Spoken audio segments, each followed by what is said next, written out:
Tervitus! Teie toode, teie teenus on liiga kallid. See hind on liiga kallis. Tuleb tuttav ette loomulikult, eks ole, jah? Iga päev kuuleme nõrkemiseni selliseid vastuväideid. Meie toode või teenus on alati kliendi jaoks liiga kallis. Ma arvan, see on selline vastuväide, mis jääb saatma meid kui müügiinimesi ilmselt ajastu lõpuni. Nii kaua, kui eksisteerib üldse äri tegemine. Ja mismoodi käitub suur hulk müügiinimestest kuulis seda vastuväidet? Nad tõmbavad kaitseasendisse, hakkavad ennast õigustama, põhjendama või annavad allaindust, mida iganes.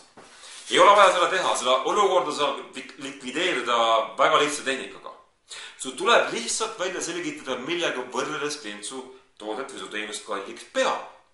Ja esita vastu küsimus. Härra või proua kliente, lubage ma küsin, millega võrreldes?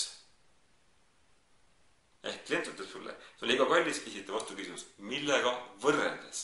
Ja las nüüd klient toob välja selle, millega võrreldes tema arust sinu toode või teenus on kallis. Kas see on kallim, kui ta arvas, kallim kui konkurentidel, kallim kui turuhind on, kallim kui ta suudaks maksta, millega võrreldes? Ja kui sa saad kätte selle võrdlusmomendi, siis sa saad edasi liikuda.